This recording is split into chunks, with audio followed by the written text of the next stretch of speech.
Okyali ku program Royal Rights wano ku Spark TV nange Priska Namulema. Olwaliro tuli mu ssaza ly'e Bulemeezi gye twasanze ekitongole ekimanyiddwa nga KODI Community Development and Child Welfare Initiative ekyegulidde erinnya mu kusomesa abantu ku nsonga ezekuusa ku ddembe ery'obuntu, ensonga z'enkulaakulanya, obutabanguko mu maka, mpozzi n'enkuza ey'abaana. Mu kitundu kyaffe kino ekyokubiri twasisinkana Nandijja Aisha ku kyalo Kaasangombe mu disitulikiti y'e Nakaseke. Aisha yafuna obutakkaanya mu maka. Nafuna obutali bumativu mu maka n'omwami. Omwami nali nina ebintu ebyange bye nekolera ng'omukyala naye nga yali abintwalako. Nga antwalako ssente n'ebibanja byange bye nali negulidde n'emikono gyange. Kati nensooka ngendako mu LC ne batutuuzaako ko. Yatuuka okwagala okugamba nti bibye naye nga bwe twali tufunagana yansanga nabyo. Kati ne tugendako mu LC ne batutuuza n'alema okukkaanya ng'agamba nti ebintu bibye. Kati ng'agamba nti tubikoze ffenna ekitaali kituufu. Ne ngendako ku LC ne batutuuza ne bigaana, ne ngenda ku poliisi ne bigaana. Nansalira ssente ze mba nnina okumuwa nti muwe ssente ezitaka wansi wa miliyoni 12 kye nali sisobola kukola kuba n'okuziba nali sizirina. Kati bwe nagenda ku poliisi ne bigaana ne wabaawo eyaŋŋamba nti agendako mu KODI, aba KODI bajja kukuyamba. Ne ngenda ne neekubira enduulu. Bampisa bulungi nnyo kubanga baamuyita n'atandika okubinnyonnyola ng'ate nange nabinnyonnyola. Ekyamazima nga nze mutuufu.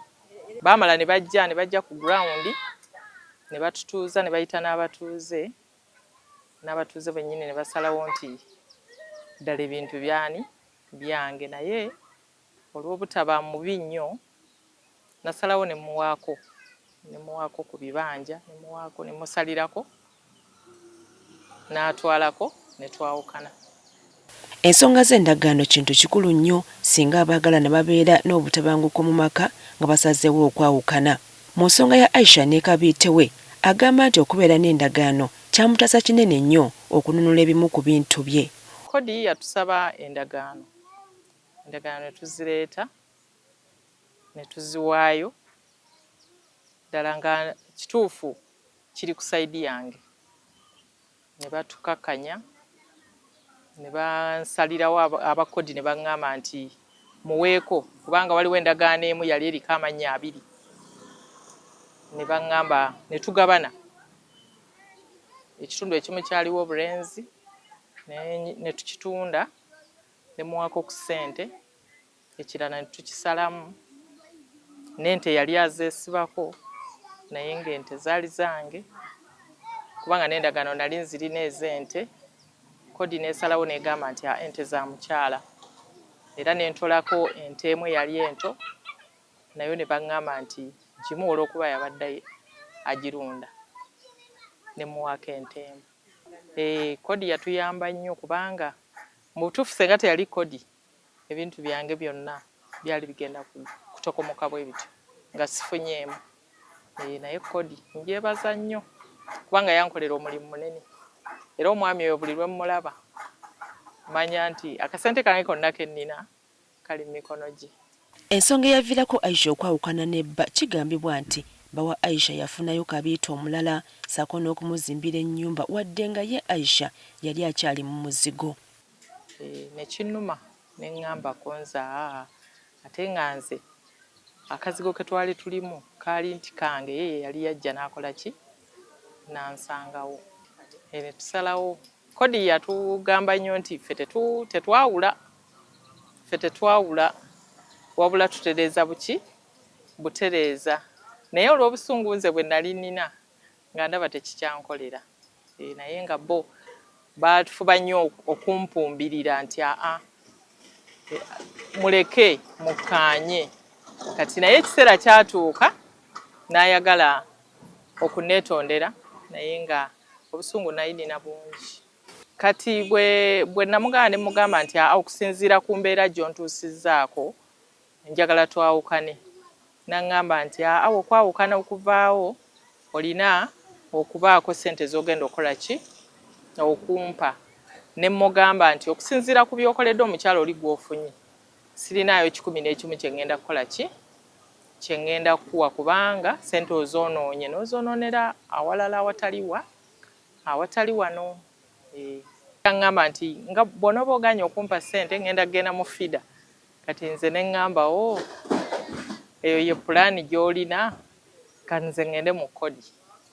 Kati ye yagenda okwogera ku kya FIDA teyagendayo, nze ne nzirukira mu kodi.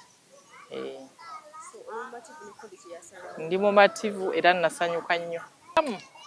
Saabusanga bubi kubanga nali neekolera, nali nkola, nagenda mu maaso n'okukola paka essaawa ya leero.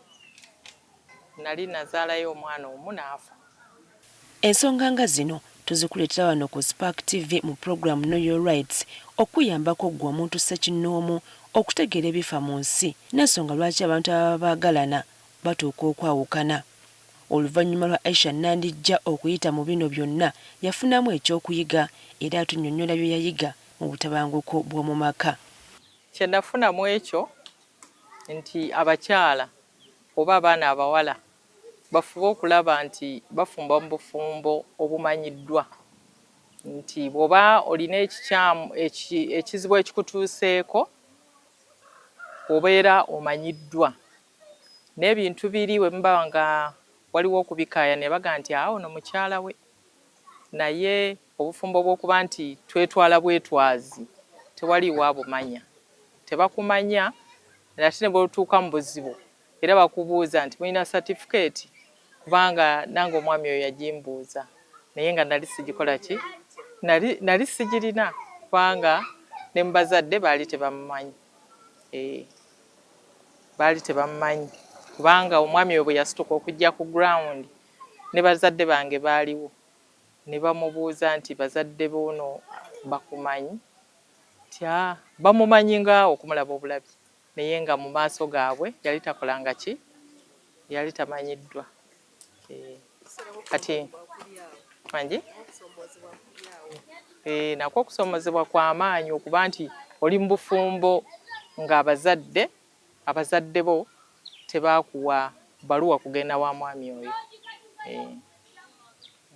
Nakwo okusomozebwa kwa maanyi okuba nti oli mu bufumbo nga abazadde bo tebaakuwa baluwa kugenda wa mwami oyo. Omar Rose mukyala akulira abakyala b'oku kyalo ndabiraako ddala ekisangibwa mu Bamunaanika mu disitulikiti ey'e Luweero. Omulimu omukulu gwakola ku kyalo kino gwa kusomesa bakyala n'abaami baabwe ku nsonga z'amaka. Chairperson n'akuba olukuŋŋaana n'atutegeeza ensonga. Amala tutegeeza ensonga, abatuuze bennyini baatulonda okugenda okusoma emisomo gino ng'era bwe mugiwulidde bwe gikoze omulimu mu bantu baffe. So twasomera ewiki nnamba nga tusomera Ssekamulyawo n'abasomesa baffe abo aba CDI ne kodi nga batusomesa emisomo gya parenting, enkwatagana, okuwaŋŋaana ebitiibwa n'enkolagana mbafumbo n'eŋŋunjula. Obutabo obwo buli 5 naye sijja bumenya bumalayo olw'obudde. So twatandika okusoma nga batusomesa tuyinza tutya okuyingira mu bantu kuba tusobola kumala gatomera ki muntu nti omuleetedde emisomo. Batuyigiriza enkwatagana gye tuyinza okukwataganamu n'abaki n'abantu, kuba buli omu alina bw'ategeera. Kati bwe tumala okusoma emisomo egyo gyonna nga obutabo bwe tubumaliriza, twakomyawo amawulire ewa ssentebe nti batusomesezza naye twetaaga abantu naffe obbasomesa emisomo gino gye tusomye. Ate tugenza ogitunuulira nga n'obutabanguko bungi ku kyalo kyaffe. Kati bwe tunaafuna abatuuze ne tubasomesa emisomo gino gye tusomye, kigenda tuyambako obutabanguko obungi okukendeerako. Ssentebe waffe yasitukiramu, teyatusuulirira, n'addamu n'ayita olukuŋŋaana. Abantu era bajja mu bungi ne tubatuusaako amawulire ago. Bwe tugabatuusaako baakigula ne beerondera olunaku n'essaawa ze tunabasisinkananga obasomesa mu wiiki nga tusomamu olunaku lutya lumu.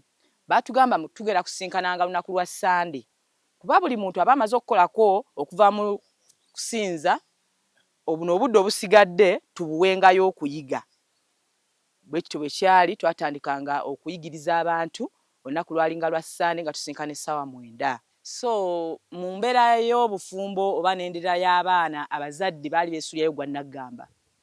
Ekyamazima ng'osanga n'omuzadde ataaga akuweerera ki mwana tannatuuka kuva ku byakusoma naye ng'akulagayo tali ku byakuweerera ki baana.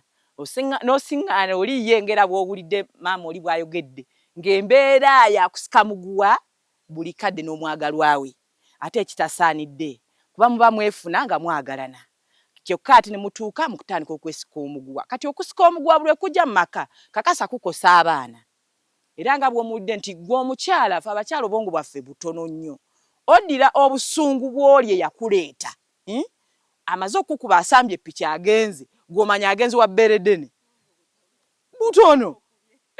Ozzaako kyakkuba abaana bakusumbuwa owulira omukwano gukuluma agututte kati awo biddako biba byakukola ki byakuyomba ogenda kukosa baana. Ojja sanga omwana oluusi tobafumbidde emmere mu budde kubanga watumbidde ebyoli bye mwayombaganye kakati nabo tebafuna kubateekateeka bulungi genda ku ssomero. Ate nabo babeerayo ku ssomero nga beeraliikirira kuba bamanye ewaka buli budde baayo okukola ki okulwana. Kati taata bw'akomawo abeera mu bweraliikirivu oba leero atuukira ku ffe okitegeera. Kati nabo ne batafuna bulungi keya y'awaka. Abasajja okukuba abakazi waliwo abaakifuula omulimu era nga Waswa Ronald y'omu ku bo ng'omukyala akwasaganya ensonga zino bino bimugudde mu matu yasitukiramu bunnambiro.